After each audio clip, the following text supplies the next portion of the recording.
Queridos alumnos, después del veloz y muy acotado recorrido por la historia de la misa del rito romano que hemos hecho en la clase anterior, conviene preguntarse lo siguiente. ¿Existió una continuidad verdaderamente apreciable entre una celebración de la Eucaristía del siglo IV, por ejemplo, y el rito codificado en 1570 de la misa, que es la base del misal de 1962 y es, por tanto, la base de la forma del rito de la misa a la que Benedicto XVI, con su motu proprium sumorum pontificum, dio derecho de residencia en la Iglesia? ¿Acaso la investigación histórica litúrgica no ha demostrado ya cuántos elementos considerados característicos de la misa antigua fueron incluidos más o menos recientemente y por tanto no pertenecieron de ningún modo al rito romano en sus primeros siglos? Enumeremos solo unos pocos de ellos para ponerlos como ejemplo. Las oraciones al pie del altar están en los textos más antiguos del rito clásico de la misa, pero el confiteor solo se encuentra por primera vez en el siglo X. El Salmo Judicame en los siglos IX o X. Después, las oraciones del ofertorio, recitadas en silencio por el sacerdote, así como el Orate Fratres, se encuentran por primera vez en los sacramentarios de los siglos IX y X y llegan al misal de la curia papal solo en el siglo XIII. El canon silencioso comenzó a prevalecer recién desde mediados del siglo VIII. Las oraciones sacerdotales antes de la comunión aparecen en los misales del siglo XI recién. El último evangelio, o sea, el prólogo del evangelio de San Juan, se añadió por primera vez al misal dominicano en el siglo XIII y fue hecho obligatorio para toda la Iglesia por el Papa Dominico San Pío V en 1570.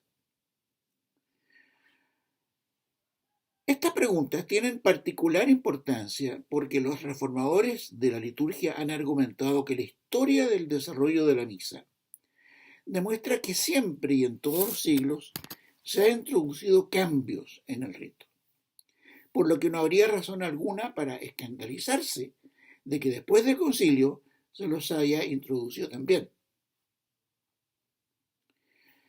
Pero veremos aquí que los cambios que la liturgia en general y de la misa en particular han experimentado han sido siempre lentos, de acuerdo con lo que exige el concepto mismo de rito, según veíamos en alguna clase anterior, y además orgánicos, es decir, han sido desarrollos de elementos que ya estaban presentes en la forma anterior del rito y jamás se han alterado, digamos, lo esencial del rito. Un autor alemán contemporáneo, excelente, sobre liturgia y otros temas, es novelista además, escribe lo siguiente: jamás nadie en la historia de la liturgia hasta Pablo VI osó poner en la duda los siguientes rasgos principales de la liturgia tradicional: la lengua sagrada, la celebración de la liturgia versus orientem, con el sacerdote y los fieles orientados hacia Cristo resucitado. Finalmente, lo más importante, ¿no es cierto?, el carácter de la liturgia como un rito sacrificial. Estos elementos de la liturgia fueron siempre sacrosantos e indiscutibles. Y ciertamente el Concilio Vaticano II también acató, como vamos a ver, en principio, esta tradición. Pues bien, para analizar este punto, vamos a recurrir aquí a los criterios que Newman, el cardenal John Henry Newman, ¿no?, expone en su ensayo sobre el desarrollo de la doctrina cristiana de 1845. con el fin de juzgar cuáles desarrollos de la doctrina cristiana en general a lo largo de la historia han preservado la fe y cuáles en cambio son herejías. Y vamos a aplicar esos mismos criterios al desarrollo de la liturgia, siguiendo en esto lo que ha hecho otro autor contemporáneo estupendo, ¿no? El padre Fiedrovich. Veamos entonces este tema. El primer criterio de Newman es la preservación del tipo, que se refiere a la protección de la forma y de las proporciones originales del rito. Con todos los cambios en su forma exterior, el carácter sacrificial de la Eucaristía en el rito tradicional de la misa ha seguido siendo decisivo, en tanto que el aspecto de escena de la acción sacrificial ha sido siempre subordinado y secundario. El segundo criterio es la continuidad de los principios. El teocentrismo y jamás el antropocentrismo ha sido parte de la orientación intrínseca del rito clásico, que se manifiesta en su forma exterior. La forma tradicional de la liturgia no se considera a sí misma como asamblea parroquial, sino como la realización del culto con dos dimensiones: la gloria de Dios, fin latréutico, y la santificación del pueblo, fin sacramental soteriológico. El tercer criterio es el poder de asimilación, que deriva su vitalidad de la adopción de elementos exteriores extranjeros sin perder su identidad propia. Un ejemplo concreto de esto es la llamada liturgia mixta romano-franca o romano-gala, en que la forma original de la misa solemne pontifical incorpora elementos de la piedad monástica del norte de Europa, específicamente de la cuenca del Rin, tales como cuáles, como las oraciones privadas del sacerdote, ¿no? Y se embellece ese rito, ¿no?, con un rico ceremonial de formas y de gestos. El cuarto criterio es la secuencia lógica, que consiste en el reconocimiento retrospectivo de una coherencia interna entre las etapas anteriores y posteriores del desarrollo. En este sentido, las oraciones silenciosas del sacerdote, incorporadas más tardíamente, ¿no?, en el tiempo, se entienden como la interpretación espiritual de la acción litúrgica que se realizaba previamente sin acompañamiento de oraciones. Por ejemplo, la oración durante el ofertorio, la incensación del altar, inmediatamente terminada la oración, ¿no?, el lavado de manos, que se hacía en silencio, etc. Del mismo modo, las oraciones al pie del altar son solo el desarrollo orgánico de los antiguos actos de preparación que se practicaban. Por ejemplo, pausas en silencio o postraciones ante el altar. Las apologías, ¿no?, que rezaba el sacerdote pidiendo perdón por sus pecados. La recitación de los salmos pertenecientes al rito de entrada, etcétera, etcétera. El quinto criterio de Newman es la anticipación del futuro, que se refiere a que los acaecimientos posteriores no son completamente novedosos, sino que, por el contrario, los desarrollos futuros deben estar ya sugeridos de algún modo en la forma presente, actual. Así, por ejemplo, la comunión en la lengua, aceptada durante la Edad Media como la forma adecuada de comulgar, se anticipó ya en épocas anteriores con aquellos gestos propios de la comunión que expresaban un particular respeto. Por ejemplo, las inclinaciones o reverencias, las manos cubiertas por un velo, no se comulgaba sobre la mano desnuda, sino que se ponía un velo sobre ella. las genuflexiones que se hacían al aproximarse el fiel a la comunión, etc. El sexto criterio es la acción conservadora de su pasado, que exige que lo ganado previamente no sea derribado o abandonado por los desarrollos posteriores. Una indicación de desarrollo orgánico es la continuidad, no el quiebre con el pasado. El rito clásico de la misa satisface perfectamente este criterio cuando, por ejemplo, algunos elementos de la liturgia pontifical original, como las procesiones, se han preservado en principio, incluso en la simple misa privada, la misa rezada, ¿no? Aunque sea en una forma reducida, como el girar el celebrante hacia el pueblo o ir de un lado del altar al otro. Son formas, como quien dice, condensadísimas de una procesión. El séptimo y último criterio es el vigor crónico. En contraste con muchas ideas e innovaciones que después de un espectacular comienzo envejecen rápidamente o desaparecen por completo, el genuino desarrollo se puede identificar por su permanencia y su inagotable vitalidad.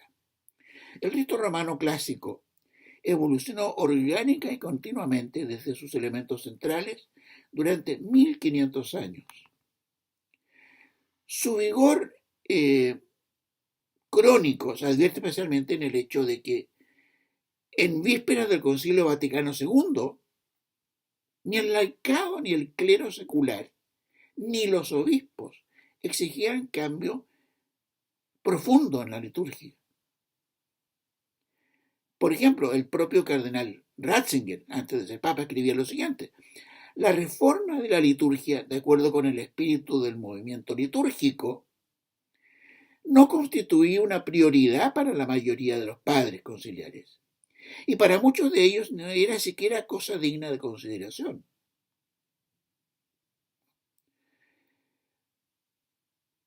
Otro autor escribe lo siguiente sobre este punto: a la luz de las únicas peticiones moderadas de reforma litúrgica hechas en respuesta a la consulta antepreparatoria de los documentos del concilio, ¿no?, hechos antes del año 62, ¿no?, y que se comenzaron el año 59, 1959, se mandó los documentos preparatorios a los obispos para que opinaran, ¿no?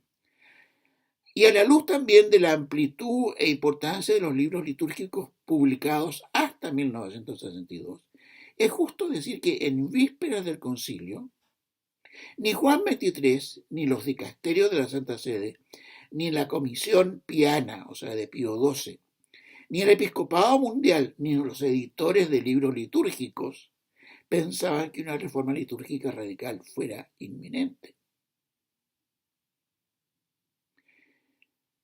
Otro autor dice: simplemente no estaba entre las tareas pendientes llevar a cabo una revolución en la vida litúrgica de la Iglesia. De hecho, se expresó preocupación de que esto pudiera llegar a ocurrir, por el daño que podría provocar a la vida espiritual de los fieles y a los propios objetivos del concilio mismo. Y otro autor escribe lo siguiente: claramente no había ni entre los laicos, ni en el clero secular, ni en los obispos, un deseo general de cambios litúrgicos en los países de habla inglesa con anterioridad al Vaticano II.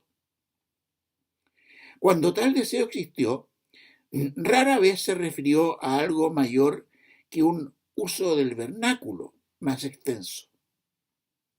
Quienes pedían cambios eran considerados excéntricos por la mayoría de los fieles. Jamás se tomó en cuenta en absoluto si el laicado quería cambios o no.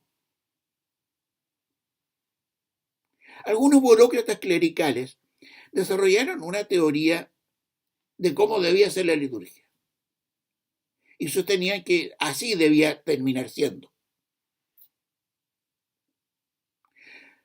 O sea, la actitud de quienes exigieron finalmente la reforma litúrgica en el concilio materializa el criterio de: no se trata de lo que la gente quiere, sino de lo que es bueno para la gente. La gente ni siquiera pensaba en reformas litúrgicas. Bueno, esto apunta a la existencia de este vigor crónico, ¿no?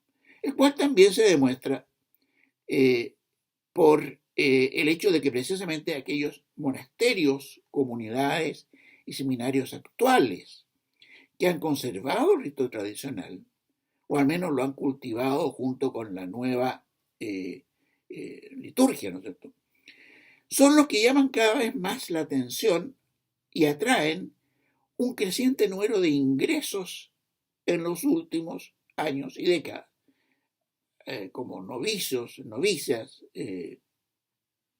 alumnos de los seminarios, etc.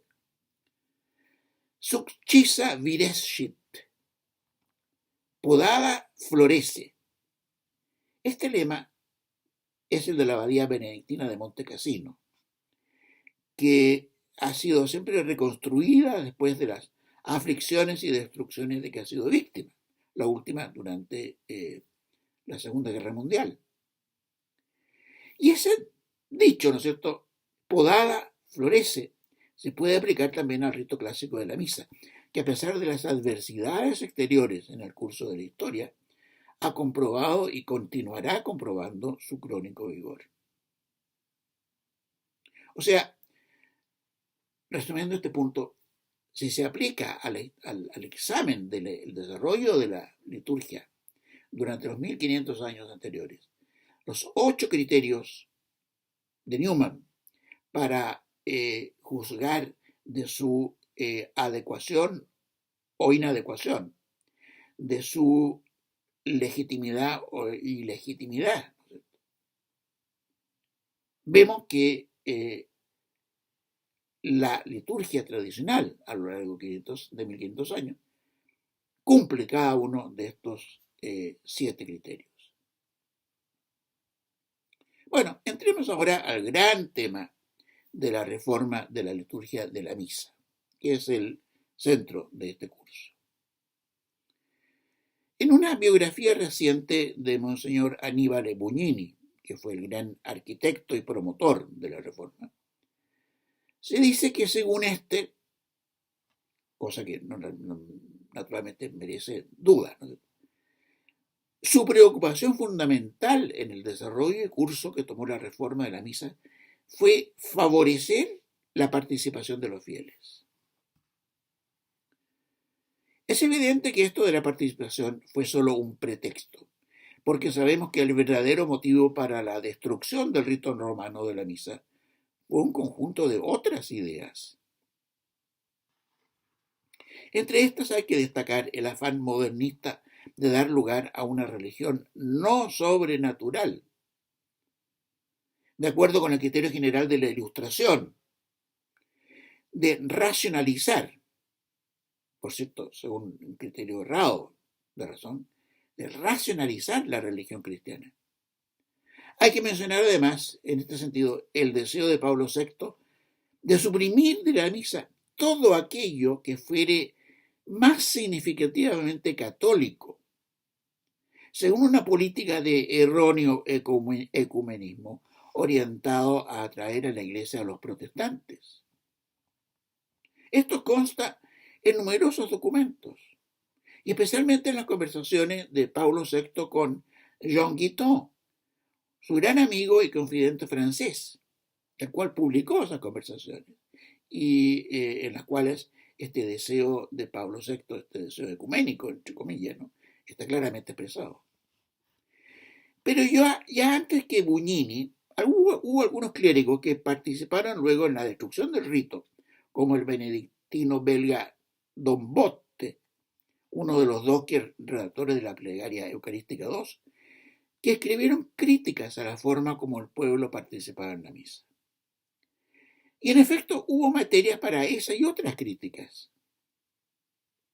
como que el movimiento litúrgico, que nació con Don Prosper Granger en el siglo XIX, Don Prosper Granger, el gran benedictino, tuvo por finalidad precisamente revitalizar la liturgia de la misa en la piedad del pueblo ya en el siglo XIX. Bueno, existían al respecto prácticas criticables entre los fieles, como la de asistir los fieles a la misa sin seguir el sentido de los diversos ritos.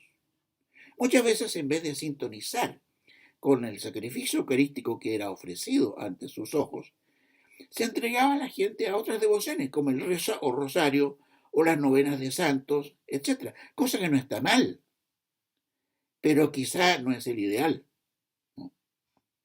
Bueno, aparte de estas deficiencias, hubo otras muchas, mucho peores, como por ejemplo, ¿no?, la costumbre harto escandalosa de las mujeres en México de ir a misa con jícaras de chocolate, ¿no?, que tomaban durante la ceremonia porque la cosa era muy larga y les daba fatiga, según ellas. Bueno, pero la corrección de estas malas costumbres y prácticas y otras, no requería naturalmente la destrucción de un rito de 1500 años de antigüedad, sino otros remedios. Por lo demás, la participación de los fieles en la misa desde la más remota antigüedad consistió fundamentalmente en una adhesión íntima y espiritual al rito sacrificial realizado por los sacerdotes. Esa es la forma esencial de la participación del pueblo. En eso consiste la actuosa participatio, a que se refieren algunos papas, según vamos a ver más adelante. Expresión actuosa participatio, que no significa participación activa, como es la traducción que se ha hecho, y que el concepto que ha guiado, ¿no es cierto?, muchos abusos en la liturgia, sino que significa participación comprometida, intensa, actuosa participación. En la tradición, el pueblo fundamentalmente que asistía a misa respondía a algunas oraciones y de modo eminente al canon, al final del cual pronunciaba un fuerte amén, que significaba su adhesión a la ofrenda que se había hecho a Dios por parte del celebrante y los demás clérigos. Además, el pueblo participaba a lo largo de esos 1500 años, sobre todo en las primeras épocas, ¿no es cierto?, en diversos cantos, especialmente el Sanctus y el Benedictus.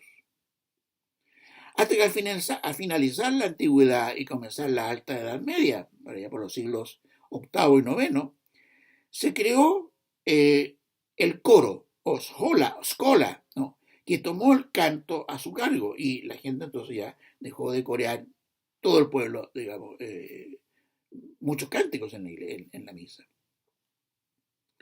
Ahora, en cuanto a participar con acciones, ¿no?, que es lo que se ha privilegiado actualmente en el Novus Ordo, como llevar el cáliz o efectuar las lecturas o procesiones con esto o lo demás. Bueno, nunca hubo más que la pasiva participación de recibir la comunión, que disminuyó incluso cuando comulgar en la misa se hizo raro e infrecuente, como en la Alta Edad Media. Y la más activa participación del pueblo en los ritos era el rito de la paz, que se realizaba mediante la circulación del portapaz, al cual se daba el beso. O sea, no consistía, digamos, el beso de la paz en que la gente se besara una con otra, sino que se besaba una especie de patena y esta se le pasaba al vecino, al cual también la besaba, y así, digamos, se unían todos en el beso de la paz, ¿no? En lo relativo a la postura por la cual se manifestaba la participación, esa interior, esencial, espiritual, lo normal fue en un comienzo el estar de pie, como es el caso entre los ortodoxos rusos hasta hoy, según hemos podido ver en algunos de los videos que hemos visto.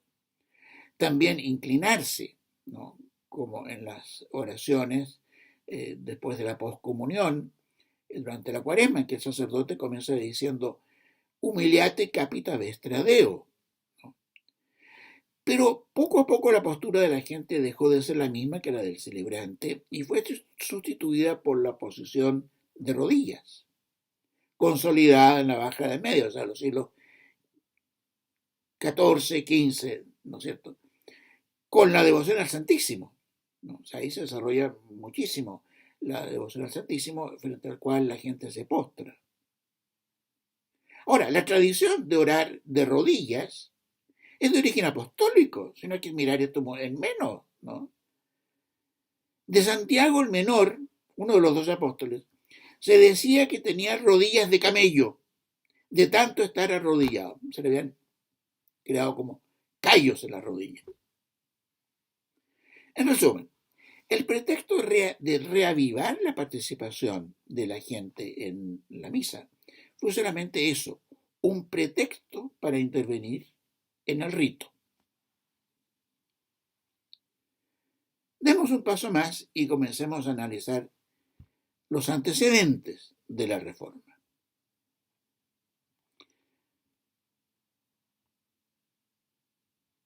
El antecedente doctrinal más importante es sin duda el movimiento modernista. Este modernismo fue la traducción a la esfera teológica del racionalismo de la Ilustración. La Ilustración, al proponer como condición sine qua non para considerar que algo es conocimiento, es que el punto en consideración sea analizable mediante la razón en su sentido cartesiano, es decir, como razón matemática, pretendió excluir de la categoría de verdadero todo lo sobrenatural y lo espiritual, que no pueden, obviamente, someterse a esa absurda condición que pone el racionalismo. Los primeros éxitos del modernismo, que comienza a comienzos del siglo XVII, como ustedes recuerdan, se lograron en el protestantismo llamado liberal, a mediados del siglo XIX, aunque quizá tuvo precursores también en el siglo XVIII. Se inició en el protestantismo liberal, ¿no es cierto?, junto con el florecimiento de la gran historiografía alemana del siglo XIX, una tendencia a criticar desde un punto de vista histórico la verdad de los evangelios y a criticar sobre todo la continua referencia que ellos hacen a los milagros obrados por Jesús. Se comenzó entonces a hablar de Jesús de los evangelios y Jesús histórico. Históricamente, se decía, no sabemos mucho de Jesús, porque los evangelios no tienen valor historiográfico, sino que hablan de un Jesús idealizado por los primeros cristianos. Y del mismo modo, los milagros, incluida la resurrección, no son históricamente claros y supuesto su carácter de no comprobables por la razón matemática.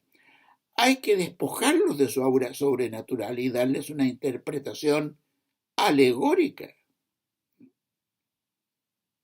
No hay que, por ejemplo, creer que la resurrección significa que resucita el cuerpo, que ya está podrido y hecho polvo. No.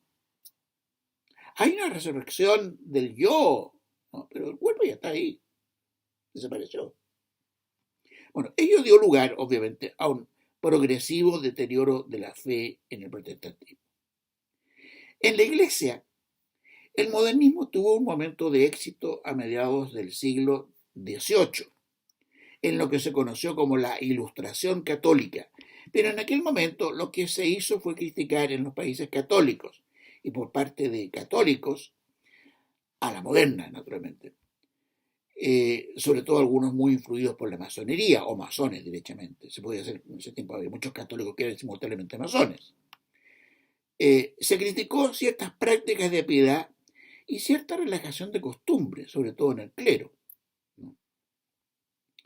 Se tendió a suprimir por ciertos monarcas católicos, como José II de Austria o Carlos III de España, y muchos otros, muchos monasterios, ¿no?, europeos, con el pretexto de su corrupción, y a frenar en los otros las corrupciones efectivamente existentes, porque había corrupción, de eso no hay ninguna duda. Un punto alto de esta ilustración católica, que constituyó en el fondo una caída en la herejía, fue el llamado Sínodo de Pistoia. Este es un sínodo convocado por el obispo de Pistoia en el año 1786, con el fin de reformar la Iglesia Y entre las conclusiones más importantes de este sínodo en la ciudad de Pistoia, en el norte de Italia, hay algunas que son un sorprendente preanuncio de las reformas que se hicieron por el Concilio Vaticano II. Como el Concilio Vaticano II hubiera tomado simplemente esas reformas y las hubiera hecho propias, como el uso del vernáculo, etcétera, etcétera. Aunque el sínodo de Pistoia fue condenado por Pío VI en 1794, su espíritu perduró. Ahora, el modernismo en la Iglesia Católica alcanzó un punto alto en el siglo XIX y recibió la condena de Pío IX, de León XIII y especialmente de San Pío X, que lo llamó compendio de todas las herejías y contra el cual escribió su famosa encíclica Pascendi en 1910. Para combatirlo, Pío X, entre otras medidas, instituyó la obligación de que todos los sacerdotes y obispos prestaran un juramento antimodernista antes de ser ordenados. Si no juraba eso, no se le concedía el orden sagrado y se le consagraba obispo. Y seguramente se suprimió por Pablo VI. Fueron también condenados y excomulgados, ¿no? Por San Pío X y otros papas, una serie de teólogos católicos modernistas al comienzo del siglo XX, final del siglo XIX, comienzo del siglo XX. Pero la corriente modernista no desapareció totalmente, sino que se refugió al interior de la Iglesia en lugares donde se la perdió de vista por parte de las autoridades y obispos. Y el principal de esos lugares, donde a nadie se le ocurrió ir a perseguirla, fue la liturgia. Entonces el modernismo es el primero de los grandes antecedentes de esta reforma hecha en el siglo XX. El segundo antecedente de importancia de la reforma litúrgica del siglo XX es el curso que tomó el movimiento litúrgico que había sido fundado en Francia, como les decía, hacia mediados del siglo XIX por el benedictino don Prosper Guéranger, fundador también de la famosa abadía de Solesmes y gran impulsor del canto gregoriano. Este movimiento litúrgico recibió el apoyo de San Pío X, pero en las 4 primeras décadas del siglo XX comenzó a experimentar diversos cambios negativos que habrían de fructificar en el Concilio Vaticano II. En efecto, uno de sus primeros promotores fue el benedictino don Lambert Baudouin, quien desde los primeros años del siglo, con el apoyo de personajes importantes dentro del Vaticano, entre los cuales figuró el futuro Juan XXIII, comenzó a cultivar el ecumenismo y a establecer relaciones con los anglicanos. Al poco tiempo, Baudouin trasladó al interior del movimiento litúrgico sus preocupaciones ecuménicas. Y esto habría de marcar el futuro del movimiento litúrgico. Bouillet, este teólogo que yo les he mencionado en otras oportunidades, tan importante en la liturgia del siglo XX, escribiría más tarde que le había tocado participar en una de esas orgías de ecumenismo litúrgico. Bueno, luego de experimentar diversos reveses en su línea de interés, don Baudouin jubiló y se retiró a la ciudad de Bourges, en el centro de Francia, donde trabó amistad con el obispo, quien le encomendó la tarea de dar charlas litúrgicas formativas a los sacerdotes. Y a través de este medio, Baudouin encontró una salida para sus preocupaciones litúrgico-ecuménicas y participó en la formación de una generación entera de sacerdotes franceses que acudían a sus charlas, que tenían muchísima fama. Pronto las actividades estas se centraron en la revista Maison Dieu y en el Centro de Pastoral Litúrgica de Neuilly, ambos de gran prestigio en Francia. En Alemania, otro benedictino, abad de Maria Laach, don Ildefonso Herwegen, actúa en la misma línea que Baudouin, pero dispuesto a limpiar la liturgia de la escoria, según él, que se le había adherido en la Edad Media. Otro monje del mismo monasterio, don Odo Kassel, habría de tener una parte de inmensa importancia en el futuro de la liturgia, con su teoría del misterio pascual. El misterio pascual, del cual ustedes oyen hablar hoy cada rato en el Nuevo Sordo, el cual vino a reemplazar la teología de la redención, que había sido expuesta con gran brillo por San Anselmo en los siglos XI y XII, y que es fundamental en la teología de la misa, ¿no? Lo vamos a ver en un momento más, o mañana, o en la próxima clase. Un autor alemán escribe: Don Kassel nos ha hecho salir del callejón sin salida de las teorías posttridentinas del sacrificio. Se reemplaza la idea del sacrificio por la idea del misterio pascual. Esta teoría, ¿no es cierto?, de corte Nouvelle Théologie, ya estuvo presente en el Concilio Vaticano II, ¿no? Antes de que comenzaran la reforma. Ya se oía hablar del misterio pascual en el concilio. Y ha estado presente en todos los papas posteriores al concilio. Finalmente, otro monje alemán, don Pius Pasch, se dedicó a la arqueología litúrgica, con el fin de reencontrar raíces, de descubrir lo que se había perdido, ¿no?, en la memoria de la Iglesia, etcétera, etcétera. A mediados de la década de 1940, la encíclica Mediator Dei de Pío XII criticó tanto el arqueologismo de Pius Pasch como el misterio pascual de Odo Kassel, y los criticó duramente. Pero ambas cosas permanecieron vivas en la Iglesia. Después de terminar la Segunda Guerra, el movimiento litúrgico entró en una etapa de colaboración entre, por una parte, los alemanes, dados a la experimentación litúrgica, enfrentados en esto con los conservadores de Monseñor Grover y otros más, dados a la experimentación litúrgica y a la educación de la juventud, por un lado, y por otra parte, los franceses y belgas, con los dominicos modernistas que tenían a su disposición la importante editorial francesa Du Cerf, que sigue siendo una gran editorial hasta el día de hoy. O sea, alemanes y franceses entraron en colaboración.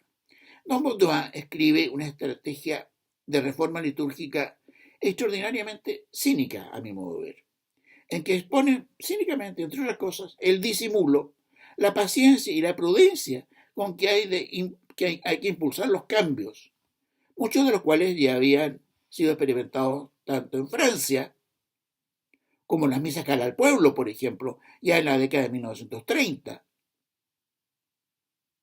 Ahí se dieron los primeros ejemplos de misa cara al pueblo. Como se habían experimentado también en Alemania, se habían hecho muchos experimentos. Por su parte, el padre Louis Bouillet, en un libro de gran importancia de su época, 1960, ¿no es cierto?, La vie de la liturgie, se remite a fuentes protestantes para echar las bases de una nueva teología de la misa, especialmente la idea de que los fieles constituyen una asamblea que la celebra, idea que va a quedar recogida conceptualmente en la Instrucción General del Misal Romano, la primera, escrita por Bugnini, y va a quedar ritualmente incorporada en el Novus Ordo. Bouillet, posteriormente, el autor de esta idea de la asamblea, ¿no?, participó en el Concilium, es decir, este organismo que efectuó concretamente la reforma. Y además fue coautor de la Plegaria Eucarística II, con Don Bote. Pero, como ya les he dicho y les voy a repetir más adelante nuevamente, Bouillet criticó, terminando acerbamente en sus memorias, todo lo que se hizo en materia de reformas, en los términos más crudos. Ahora, en materia de historia de la misa, la obra fundamental del siglo XX fue la Misa Romana del jesuita alemán Joseph Jungmann, cuyas ideas centrales eran la antipatía hacia los desarrollos de la Edad Media y la crítica de la falta de participación popular, a su juicio. Esas ideas fueron recogidas por el Concilium, es decir, este organismo reformador, al cual Jungmann también asesoró en su oportunidad. Pues bien, esta especie de confederación francesa, belga, alemana, se prolongará hasta el concilio, al cual va a dominar. Esa confederación, ¿no es cierto? No oficial, naturalmente, ya estaba constituida en los hechos antes de que Juan XXIII convocara al concilio. Y una vez convocado el concilio, logró en un verdadero golpe de poder que se dejara de lado todos los documentos preparatorios que se había preparado durante 3 o 4 años, todos aprobados por el Papa Juan XXIII, y que se los reemplazara por otros documentos nuevos que se iban a ofrecer a los padres para su estudio. Documentos nuevos que fueron redactados sobre la marcha y al gusto de la mayoría, ¿no? Dominada por esta confederación franco-belga-alemana. Hay un jesuita periodista, Ralph Wildgen, que publicó su crónica del concilio con el título El Rin desemboca en el Tíber, título que después le cambió el libro en su segunda edición.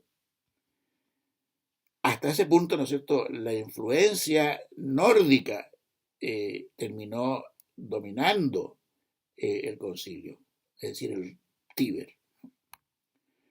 Hay que mencionar también, como entre los antecedentes de esta reforma litúrgica, ciertamente a Monseñor Annibale Bugnini, sacerdote lazarista, ya activo en la década de 1940, que asistió a una de las más revolucionarias reuniones de los liturgistas, cerca de Chartres, en Francia, en 1946. Este sacerdote lazarista ya comenzaba en aquella época su carrera de liturgista, que había de llevarlo a ser el gran destructor del rito romano. Y al final de esa reunión en Chartres, mostrando algo de su personalidad, ¿no?, dijo a uno de los organizadores de aquella reunión: admiro lo que ustedes hacen, pero el mayor servicio que les puedo prestar es no decir nunca en Roma ni una palabra de todo lo que acabo de escuchar. Esto tenía lugar en 1946. Un tercer gran antecedente de las reformas litúrgicas son las insólitas reformas litúrgicas de Pío XII a las ceremonias de Semana Santa en la década de 1950, en las cuales participó Bugnini, ciertamente. Digamos, fue una especie de pórtico de entrada, este conjunto de reformas de Pío XII, a las reformas que el movimiento litúrgico tenía como meta realizar de espaldas a Roma, ¿no? Bugnini participó naturalmente, como les digo, en esas reformas que alteraron aspectos importantes de milenaria antigüedad de las ceremonias del triduo sacro.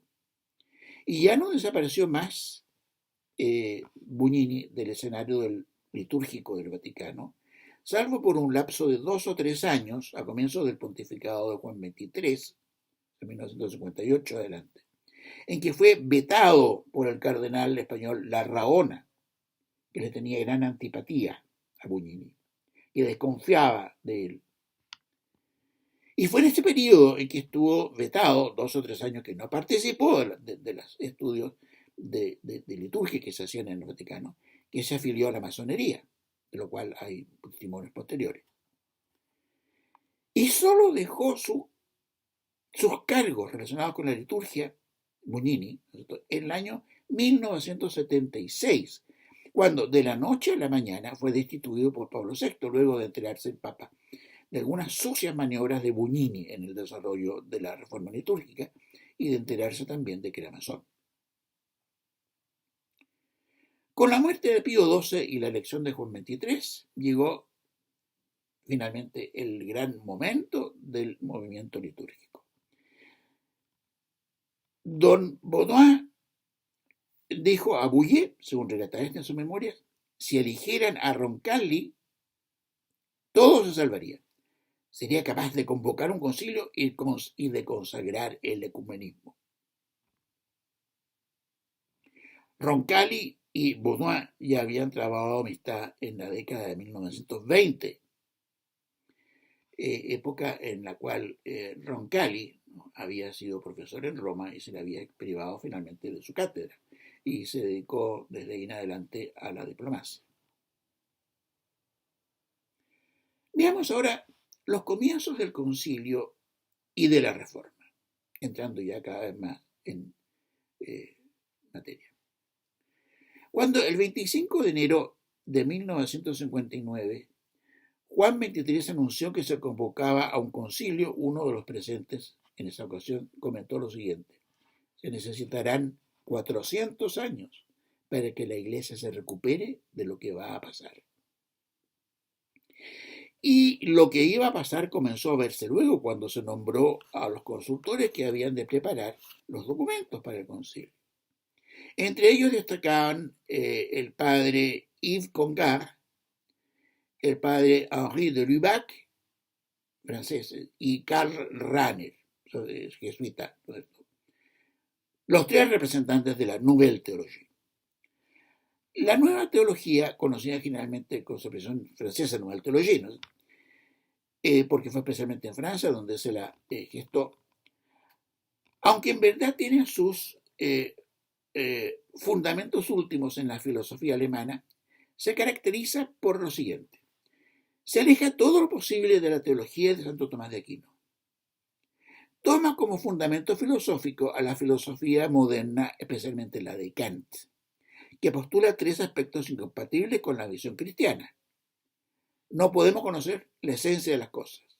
No podemos conocer, por tanto, a Dios. No, la religión no puede sino estar sometida en todo a la razón, lo cual implica rechazar toda revelación divina sobrenatural. Bueno, no obstante estas características, algunos teólogos de tendencias modernistas, como este Karl Rahner, ¿no?, quisieron refundar toda la teología de modo de que cupiera dentro de los límites de la filosofía kantiana.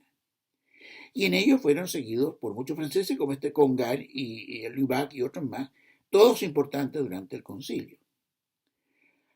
De los cardenales que formaban la comisión que revisaba los esquemas de documentos que se preparaban para el concilio, de esos cardenales había 6 proclives a la Nouvelle Théologie: Liénard, Frings, Alfring, Depfner, König y Leger. Y solo 4 que no eran proclives a la Nouvelle Théologie: Ruffini, Siri, Larraona y el inglés Brown. Así, desde el comienzo, lo que ha sido denominada la Alianza del Rin, a que yo me refería, ¿no es cierto?, mandaba en la comisión que preparaba el concilio. Y esta alianza, les recuerdo, estaba compuesta por los obispos de Francia y de Alemania, casi todos ellos adeptos a la Nouvelle Théologie, y muchos obispos también de Holanda. En conjunto, estos obispos, aparte de compartir una misma tendencia teológica, profesaban una profunda antipatía a la curia romana, donde todavía predominaba la teología tradicional, uno de cuyas figuras más importantes era el cardenal Ottaviani. En la preparación del esquema sobre liturgia, ahora específicamente, participó Monseñor Bugnini en la comisión presidida por el cardenal Cicognani, quien dejó firmado ese documento preparatorio antes de morirse. Y en la sesión de marzo-abril del año 1962 se presentó ese esquema preparatorio de la reforma de la liturgia, muy a pesar del cardenal Larraona, que había sucedido a Cicognani, recién muerto, ¿no? el cardenal Raona, que tenía gran antipatía, como les decía, por Bugnini, y que lo excluyó hasta que lo reintegró, ¿no es cierto?, Pablo VI. Durante la presentación de ese esquema preparatorio para la reforma litúrgica, o para el tema de la litúrgica, porque no se hablaba todavía de reforma, ¿no? El cardenal Brown dijo lo siguiente: la santificación del hombre se realiza en la misa por el ejercicio mismo del acto de oblación o sacrificio, acto supremo de la virtud de la religión. Los innovadores, refiriéndose a los protestantes, han olvidado esta verdad y han hecho hincapié en la lectura de la palabra de Dios y en la celebración de la cena. O sea, ya quedaban planteados los dos lineamientos en que se iba a dar la lucha sobre la misa, que ganaron los liberales después del concilio, subrayando precisamente lo que el cardenal Brown había previsto: la lectura de la palabra y la cena. La lucha por la redacción de los esquemas recibió del Papa Juan XXIII un gran apoyo cuando nombró al cardenal Sünens para que en secreto, por temor a enfrentarse con Ottaviani, redujera en número los documentos. Y varios de esos esquemas preparatorios, incluido el de la liturgia, ya aportaban lo que posteriormente Michael Davis llamó bombas de tiempo, es decir, frases o conceptos extremadamente generales y ambiguos que podían interpretarse en sentidos distintos del aparente.